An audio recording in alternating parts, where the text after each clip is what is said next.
mereka ada Free, Pomeus di tangan mereka. Begitu sangat bebas permainan RRQ untuk saat ini. Berarti Lemon dengan Valentina ya? Yap. Lemon bisa masuk ke Valentina dan Nathan, Nathan keluar. Akhirnya nih. Finally Om. Dari tadi dibahas terus. Keluar semuanya. Keluar akhirnya. Dan ini ada sedikit komen dari Mobazane. Saya rasa RRQ akan menang. Line up mereka kuat sekali. Wey, kita lihat ini di game yang kedua. Game pertama masih menjadi milik dari Onyx. Apakah RRQ akan bisa menyamakan kedudukan? Dan juga prediksi dari Mobazane bisa terwujud. Iya, nggak apa-apa prediksiku kalau misalnya nanti salah, yang penting samaan sama Mobazane. Asik. Dan ini dia atmosfer di area MPL Arena mendukung kedua tim yang akan segera bertanding masih di Royal Derby antara RRQ Hoshi menghadapi Onyx Esports. Oke. Siap lagi untuk menjalani di game yang kedua. Teriakan dari Kingdom, teriakan dari Sonic sudah memenuhi area pertempuran. Jadi langsung saja ini dia Land of Dawn game yang kedua MPL Arena. Wow, semangatnya luar biasa nampaknya. Tapi untuk ke-10 pemain yang akan bertanding kali ini mereka harus benar-benar semangat. Terutama untuk RRQ Hoshi jika ingin ngebalikin atau menyamakan kedudukan mereka lagi di match hari ini. Kairi dan juga Albert menjadi satu perebutan retribution yang udah pasti terjadi. Tapi Keyboy sudah mulai memberikan gangguan dengan Rafaela yang dia bawa. Yes, Rafaela sini akan membuat salah satu titik sustain lah untuk Onyx Esports ketika mereka akan melakukan team fight ya. Karena mereka gak butuh untuk lebih banyak menggunakan flicker. Yap, sementara sekarang untuk cewek di bawah dengan sprint yang udah dia gunakan terancam seperti yang keadaan yang dia punya. Karena udah ada satu first blood yang berhasil langsung diamankan oleh RRQ Hoshi. Wow, eliminasinya cukup cepat, belum sampai ke arah 1 menit. Tapi dengan adanya Popol dan Gupa yang ditumbangkan, pastinya ini akan menambahkan segi gold ke arah seorang Skylar. Oke, tapi untuk Sans berada di area mid. Lenar dengan menggunakan Nathan, satu kejutan baru lagi, ada 2 marksman di dalam tim ini. Satu full physical, yang satu physical tapi magical. Pusing memang kita. Iya, Nathan apa lagi ya? Ya, tapi kali ini dasar Keyboy nampaknya udah mulai terkuras untuk HP-nya sendiri. Belum adanya inisiasi lebih lanjut dari seorang Albert, namun yang mungkin ini bakal jadi satu ancaman bagi teman-teman dari RRQ Hoshi. Oke, ada pergerakan sekarang, namun di bawah kalau kita lihat dari minimap ada 2 orang yang memang selalu nge-push juga ke arah Popol Kupa. Kenapa? Karena di 5 menit awal, bahkan 3 menit awal itu adalah zona bermain dari Popol Kupa yang bisa menambahkan atau mengambil shield yang dimiliki oleh tim lawan plus menghancurkannya pula. Barusan ada tekanan lagi. Iya, tapi Om Wawa, Nathan di area mid lane, potensinya kayak gimana sih sebenarnya? Ya kalau dari misalnya Nathannya bisa dipergunakan untuk melakukan clear wave minion dengan cepat. Ya. Karena kita tahu bagaimana cepat dan deresnya ya. Attack speed yang bisa didapatkan oleh Nathan sekarang. Iya. Dengan stack yang bisa dikumpulkan full maksimal sampai dengan 6. Apalagi kalau memang mau bermain dengan resiko bisa ditambah dengan Inspire. Alexo Final Blow belum ada lagi satu kontes dari Retribution. Dan mereka berhasil mendapatkan juga karena dari Turtle yang pertama. Turtle pertama berhasil diamankan, berbeda dengan game sebelumnya. Tapi kali ini cewek juga masih belum menyerah bersama seorang Skylar. Popol kebanyakan cukup galak, apalagi dengan adanya Skylar crossbow tanknya bisa ditahan. Efek stun akan terjadi juga, tapi VYN yang akan memberikan hal tersebut sedikit demi sedikit. Perebutan Kelomang Gold yang mungkin akan segera terjadi dari seorang Keyboy dan berhasil diamankan oleh Skylar. Yap, Kupa nggak dalam keadaan baik-baik saja, nggak penuh dari sisi HP-nya, tapi masih tetap bisa berada di dalam lane untuk selalu berhadapan dengan one-one. Udah hampir masuk menit ketiga. Ya, belum ada shield yang memang benar-benar hilang. Ya meskipun mereka kalah ya. Dari Onyx Esports mereka kalah dari sisi Turtle ya. Tapi lihat dari gold gate-nya juga hanya terkuat 300 saja. Waduh. Udah ada MU-nya tadi ingin menjapit, tapi untungnya dibalas pula. Adu-aduan tadi. Adu gasing terjadi. Tapi itu baru yang pertama kali. Mungkin akan kita lihat selanjutnya lagi ketika IM-nya di-copy ke arah Heaven Spin-nya. Yes, dan sama-sama masih cari peluang siapa yang bisa dapetin open space untuk memberikan surprise. Karena di sini kalau untuk head to head secara langsung ini bakal susah untuk Onyx Esports. Waduh, untung gak dilompatin. Dia ngedash di depan dari Popheus. Satu resiko yang memang diambil, satu resiko yang sangat-sangat besar sekali. Namun udah serangan yang langsung dilakukan, di mana untuk Nathannya juga langsung aja mencoba untuk memberikan serangan terhadap Finn yang mencoba untuk kabur dari tersebut dengan Soul Boom yang ada di bagian belakang. Oleh tepatnya belum dikeluarkan pula, mencoba untuk langsung mengejar dengan ada satu Phantom Slash. Tapi Kairinya masih bisa bertahan, masih bisa mundur, dan mereka gagal mendapatkan ke arah Finn. Suns juga harus men-trigger satu flickernya di sana. Dan kalau kita melihat lagi penurunan tempo akan segera terjadi. Lemon dengan heavy spin yang udah diamankan ini bisa aja nge-trap ke arah seorang Sun. Kalau misalnya nanti udah ada backupan damage-nya mengingat Suns di setengah HP yang tersisa. Iya. Ini jarak network dikit banget ya Om, 600. Makanya dikit banget karena dua-duanya ya udah kalau mereka kalah dari losing di satu objektif, mereka bisa dapatkan dari landing phase mereka seperti platingan dari gold atau bahkan dengan satu wave ini ya. Yap, mencoba untuk bisa mendapatkan langsung ke arah satu shield yang ada di area gold. Namun untuk kali ini udah ada Finn yang mungkin teranjang di bagian depan, ada satu lagi weakness point tapi masih belum bisa dibuka. Bahkan mendadak Kairinya langsung nongol dan juga hadir untuk langsung bisa memberikan aksi dorongan juga dengan heavy spin yang dimiliki, tapi dengan Needles of Flower dia masih bisa lepas dan juga pergi dari area tersebut. Waduh, saya sekali belum berhasil ngebuka ke arah crossbow of tanknya Skylar, tapi still survive juga dengan pressure yang sedemikian rupa dibuat oleh seorang Kairi. Dan kali ini kita bakal melihat kembali ke arah item positionnya Om Wawa. Yes, defense item dibuat oleh Benedetta dari Albert dan Kairi juga pastinya dengan defense item. Retribution dimenangkan Albert. Albert, Bukan yang dapat Kiboy. Kiboy yang dapat. loh. Oke, mencoba untuk mengejar, tapi untuk cewek punya shield sedikit, digigit pula. Tapi Albert dengan ada satu lagi Phantom Slash yang dia punya, untungnya masih bisa pergi dari tersebut. Tapi Finn mencoba untuk memaksakan keadaan, mencoba untuk memberikan damage tambahan dan juga nge-zoning, di mana untuk kali ini ada 1-1 dengan Skylarnya. Sedikit demi sedikit ingin mendapatkan satu outer turret di arah bottom lane. Pergerakannya cukup berani sebenarnya dari seorang Albert ya, berani masuk sampai ke area inner turret dari Onyx Esports. Tapi dengan adanya Benedetta, mobilitasnya tinggi, kalkulasinya juga masih sangat amat baik. Blade of Despair diamankan oleh seorang cewek yang mungkin akan merubah beberapa momentum di area gold lane. Yes, meskipun cukup terlambat ya karena itu hampir di menit yang ke-6. Tapi setidaknya dia bisa dapetin item dikala dia lagi di pressure oleh 2 sampai dengan 3 hero sekaligus. Yep. Betul. Itu bagus banget dan kita masih melihat sebenarnya dari Onyx Esports tertekan. Tapi ekonominya tidak tertinggal jauh Bang. Iya, ada jepitan dilakukan, tapi dengan entropi bisa kabur ke bagian belakang, bisa berpindah tempat dengan sangat-sangat cepat. Ya, salah target ya bisa dibilang kali ini. Tabrakannya nggak berhasil connect ke arah seorang Suns, dihindarkan dengan begitu mudahnya, tapi belum selesai sampai di sana. Untuk seorang Lemon masih akan mengambil ultimate lagi berikutnya, menunggu adanya setup yang dilakukan oleh Onyx Esports. Oke. Ini dia, Skylar. Lalu terlihat ada Turtle Camp, Samsung Galaxy Series udah nongol. Suns beradu pula dengan adanya 1-1 yang tepat berada di depannya. Mendadak cewek ada di area mid, bertukar posisi aja.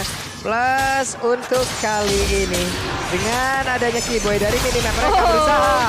Kairi mencoba untuk maju ke bagian depan, tapi Kairi berhasil mendapat langsung ke arah Turtle, dan ini dia adu retribution yang kita nanti-nantikan. Ini dia adu retribution yang berhasil diamankan oleh Onyx Esports, tapi masih belum selesai kali ini. Beberapa pemain dari Onyx Esports dan juga RK Hoshi masih berkumpul di area river terlebih dahulu. Ada Finn di sana yang terpantau, ada Kiboy juga, dan juga Skylar kalau kita melihat dari RK Hoshi dalam kondisi yang cukup tertekan. Plus sekarang network mereka memimpin Omawa. Onyx Esports memiliki satu ataupun beberapa advantage yang bisa dimanfaatkan hingga sekarang networknya udah mengejar loh. Ya, mengejar tapi gak terlalu jauh juga ya. Kebaliknya juga gak terlalu jauh. Karena kebaliknya tadi mereka berhasil kembalikan defisit 500 jadi plus 500. Jadi 1000 tadi. Gold gap yang bisa didapatkan dengan satu buah kontes ke arah dari Turtle. Oke, Skylar belum mendapatkan momen untuk bisa mengeluarkan crossbow tanknya. Belum ada weakness point ya. Yang memang bisa langsung dikeluarkan ataupun dipecahkan nih Nevin. Ya, ada percobaan juga yang dilakukan oleh seorang Kairi, nampaknya pengen ngedapetin ke arah purple buff Albert, tapi masih bisa diamankan dengan retribution ya. Dan ya ini akan membuat satu retribution dari seorang Kairi. Ternyata di sisi tengah, lihat Lemon dengan heavy spin yang belum mau dikeluarkan terlebih dahulu dengan gigitan dari seorang Kupa.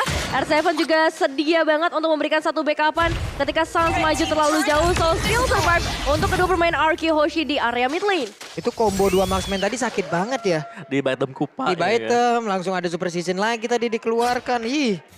Nyeri banget dengan ada entropi pula, tapi Sas dan juga beberapa rekannya udah mulai langsung memberikan aksi jepitan, tapi Pinnya masih bertahan sejauh ini dengan ada Oli Baptism. Ada 2 orang yang berhasil langsung diberikan efek itu, tapi ditutup lawannya langsung memberikan efek pada Kairi dalam keadaan sangat terancam. Hanya saja Kairinya masih berhasil kabur dari tersebut, tapi tidak untuk kali ini karena ada Benedetta di bagian belakang. Albert dengan Phantom dan juga damage yang begitu menyakitkan. Dikejar terus-menerus dari seorang Kairi, dan ini akan menjadi keuntungan pastinya untuk Arki Hoshi, menambahkan lagi pundi-pundi ekonomi mereka. Tapi kalau kita ngomongin ke arah sana, Sas kali ini juga harus tumbang dengan adanya Albert. Kedua kalinya sudah Kairi, sekarang waktunya untuk Sas, dan waktunya untuk purple buff juga diamankan oleh seorang Albert. Cuan. Yap, cuan dibalaskan di game yang kedua apa yang dilakukan oleh Onyx di game pertama. Yes, untung berganda pastinya tadi untuk Arki Hoshi, dan mereka akan meneruskan untuk mendapatkan 1 buah Lord ini, tapi mereka harus berhati-hati karena kalau memang ada retribution harus dilakukan, itu wajib di posisi menang, tapi ternyata Onyx Esports memilih untuk mundur. Mereka tidak akan meneruskan kontes terhadap Lord tersebut. Yap, mereka memilih mundur, menunggu lagi. Cuman kalau kita lihat dari mid map, mereka kayaknya nggak mau mundur ya. Mereka mau stay dulu di area mid. Lihat dari tempo permainan aja, dengan skor seperti 3-1, kita selalu bahas. Kalau tim PH yang main 10 menit awal, ya udah, skornya seperti ini. Maksimal 4 sampai dengan 5 kill point di total. Karena target mereka ke arah turret, objektif turtle. Turret, dan ini semua sekarang lagi dimaksimalkan oleh Arki Hoshi. Yes, dan kalau kita melihat juga 14 yang sudah diamankan oleh seorang Boots R7 dan juga Albert mendekat ke area mid lane terlebih dahulu. Keypoint juga akan datang dari sisi lainnya, tapi belum ada inisiasi yang mau dibuka. Sama-sama sabar, sama-sama disiplin. Ketika gak ada chance yang besar untuk dapetin eliminasi, mending gak usah. Yap. Ini E-Boy udah on position. Ada 2 player Albertnya mengusir mundur juga ke arah Kairi. Ada dash yang dilakukan, ada body slam yang dilakukan. Tepat berada di depan dari R7, tapi R7 lebih memilih untuk menahan lagi dari ultimate yang dia punya. Demonic Force-nya ditahan terlebih dahulu. Digigit, Albertnya masih bisa kabur. Lordnya hilang dan mereka kehilangan outer tower yang ada di area bottom lane. Dari area top lane-nya pertempuran pun terjadi, tapi masih cukup terpisah. Iya, Lordnya memang berhasil tumbangkan, tapi kali ini Baya juga harus berhasil tumbangkan dengan adanya seorang Sas. Happy Spin dibuka oleh Kairi terlebih dahulu, memberikan sedikit zoning out, memberikan sedikit space untuk 4 pemain dari Onyx Esports lainnya, karena target mereka berikutnya ada ke arah seorang Albert. Kupa dikirim ke bagian depan, tapi Sas ada flicker yang menyelamatkannya meskipun Albert masih mengejar ke bagian belakang, dan Skylar berhasil mendapatkan eliminasi yang ditunggu-tunggu sedari tadi untuk Arki Hoshi. Belum selesai karena lemon dan 1 flame shot belum cukup untuk menumbangkan pemain tersebut, yaitu Keyboy. Wow, flame shot untungnya masih bisa tertahan. Plus untuk One sudah mulai menunjukkan tajinya. Iya. 1 point kill. Nah, apalagi tadi Skylar kalau kita lihat dia berhasil untuk mendodge jab yang diberikan oleh Boots, dan weakness point-nya pecah tadi. Yap. Karena tadi berhasil dia untuk muter ke arah Boots ya. Walaupun ada beberapa damage, ada beberapa pukulan jabnya, knock-out strike-nya. Masih bisa digocek. Selamat sudah, ini dia itemnya. Ya, Guardian Helm untuk Albert. Dan juga dia punya Blade Armor. Kalau bicara soal junglernya sama-sama tank ya. Berarti untuk memberi damage ya sebenarnya bakal masuk dari gold laner. Yang kita tahu dengan adanya One bakal jauh lebih sakit ke late game. Apalagi dengan weakness point, attack speed yang bisa didapatkan oleh dia. Dari si Lemon juga, dia 12.000 loh, ketiga terkaya sekarang. Dan dia punya concentrated energy, bakal jauh lebih sustain untuk bisa melakukan team fight besar. Apalagi dengan efek Tedify yang diwajibkan mungkin untuk mengenai hero-hero melee seperti Akai atau bahkan dengan Pakito. Yap. Barusan Skylar pun udah memiliki WWN-nya udah jadi. Yap. Tapi di depan paling Kupa. Ya. Kalau untuk di depan Nathan, WWN pun sepertinya Tidak akan berguna. tidak akan berguna. Tidak akan terpengaruh sama Udah sekali. pasti nembus semuanya, darahnya dibocorin, tapi kali dengan adanya Lord yang udah terspawn, mungkin bisa menjadi kesempatan entah itu Onyx Esports kembali ke kedatangan atau Arki Hoshi bisa lebih menjauhkan gap mereka dengan Onyx. Yap, mengamankan dulu ke arah Purple Buff dan sepertinya mereka tidak akan mengkontes. Lord kali ini diberikan begitu saja. Sudah kalah setup duluan, sangat beresiko apabila mereka masuk dan juga bisa dibegal. Nah ya, free Lord lagi-lagi untuk Arki Hoshi menjadi Lord mereka yang kedua. Tapi untuk pemain dari Arki Hoshi kali ini mereka nggak mundur terlalu jauh. Mereka bakal coba untuk stay terlebih dahulu di area teras rumah dari Onyx Esports, memberikan beberapa pressure. Entah itu untuk Sals, untuk Keyboy, ataupun Boots yang berada di area top lane. Aduh, itu ngasih semangat semua tuh, coba lihat tuh. Iya. Aku Maleot, oke. Ada Kairi di bagian depan. Popelengkupa memberikan gigitannya terhadap tubuh Lemon. Mereka siap menabrak Dengan adanya Lord di bagian bawah, di area mid pun mereka bersiap untuk maju. Lordnya sudah mulai memasuki area dari Onyx Esports dari bagian bottom lane, tapi tentu saja pertahanan dari Onyx Esports gak bisa kita remehkan, namun Heavy Spin dari seorang Lemon berhasil memukul mundur satu pemain itu seorang Keyboy. Hilang sudah support dari Onyx Esports dan satu base turret juga ikut hilang. Kairi masih bisa menjadi satu pertahanan yang luar biasa. Kalau misalnya Heavy Spin bisa dibuka dan benar saja langsung dibuka, tapi Kairi yang harus kembali tangan dari seorang Lemon Babulu. Wow, ada dua player seperti dari Onyx Esports. Udah gak ada lagi, mereka kalah dari segi jumlah. Akankah untuk RRQ mereka memaksakan agar bisa langsung masuk dan juga mendobrak pertahanan yang dimiliki oleh Onyx Esports? Karena kalau ini sampai di drag ke arah late game, Nathannya akan semakin berbahaya lagi. Dan ini dia Wave Minion, pembuktian siapakah yang akan mendapatkan wipeout ataupun kemenangan di game yang kedua. Demon Force sudah mulai dibuka sedikit demi sedikit. RRQ Hoshi mencoba untuk mencari target mereka berikutnya, tapi sabar dulu. Bermain dengan sangat amat disiplin, bermain dengan sangat amat sabar supaya bisa men-secure game kali ini. Karena satu celah saja, ini udah bisa banget dimanfaatin oleh Onyx Esports. Iya, apalagi kalau kita bicara soal 15 menit ke atas, satu momen aja yang kebalik Onyx Esports. Mereka masih punya kesempatan untuk kembalikan keadaan dan Mouse Pick Hero bagi Boots. Di season yang ke-10 kita, itu adalah Makito. Dimana win rate-nya dia cukup besar ya kali ini. 71% untuk game win rate-nya dia. Besar banget sih ya kalau 71%. Iya. Apalagi kan ini Onyx Esports yang ya sama-sama belum kalah sih memang. Yep. Skornya Iya. juga masih sama 4-1 dengan RRQ Hoshi.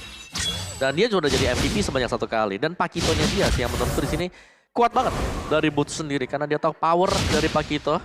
Dia bisa ngasih damage-nya, dia bisa ngacoin drama. Cuman sekarang Boots harus hati-hati. Dia ke expose di bawah sini. Yang berarti bahwa di sisi yang berbeda bisa jadi akan ada team fight yang dipaksakan. Ini cepet banget, barusan lihat tuh gerobak udah gede-gede padahal.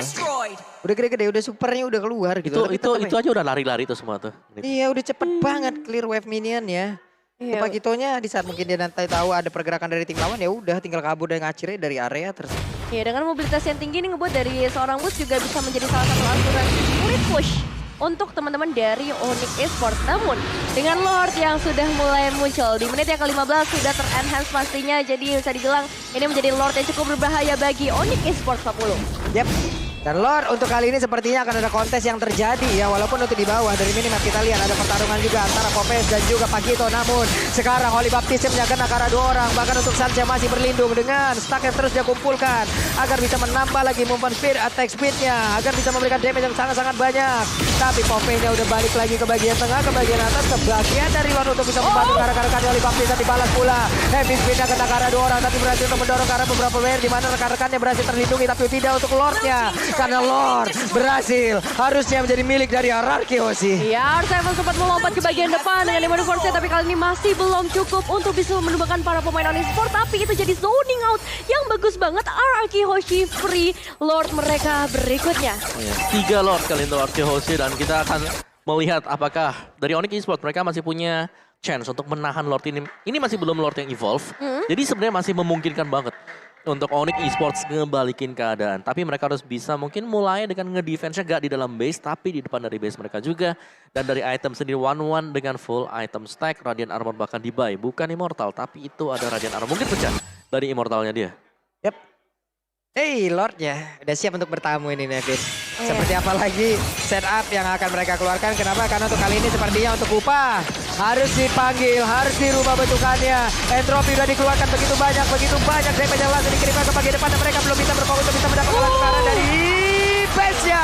Kalau sekali ada 1 orang, 2 orang udah langsung dihancurkan dan sekarang base terbuka dengan wing bebasnya. Pun berhasil masuk ke dalam satu base utama dan juga ke region SP-nya, tapi Aldo memaksa keadaan dan mereka berusaha untuk bisa mendapatkan langsung kemenangan di game yang kedua. Lemonnya free dan game yang kedua. RRQ Hoshi menyamakan kedudukan mereka lagi di Royal Derby, membawa Royal Derby memasuki ke dalam game yang ketiga. Wow. Ya, sini yang kita nantikan pastinya. Wow. Kompetisi yang sangat sengit sekali dan dipertontonkan oleh kedua tim ini, baik untuk RRQ dan juga untuk Onyx sendiri. Semua kontrol objektif di game yang kedua diamankan oleh RRQ Hoshi tadi. Iya. Mungkin terutama untuk dari sisi Lord, karena mereka berhasil untuk mendapatkan 3 Lord. Dan itu hampir tanpa kontes sama sekali juga untuk Onyx, terutama untuk di Lord pertama dan juga di Lord yang kedua. Tapi bukan adalah game kemenangan yang cukup mudah bagi RRQ Hoshi, karena mereka masih berjibaku untuk bisa mendapatkan game win. Tapi 1-1 yang lepas dan bebas. Valentina juga ini dimainkan oleh Lemon. Ini membuat dua marksman yang dipakai tadi oleh Onyx Esports ini agak sulit karena kan dua marksman berarti dua hero yang tipis, memang mereka punya burst damage. Iya. Tapi mereka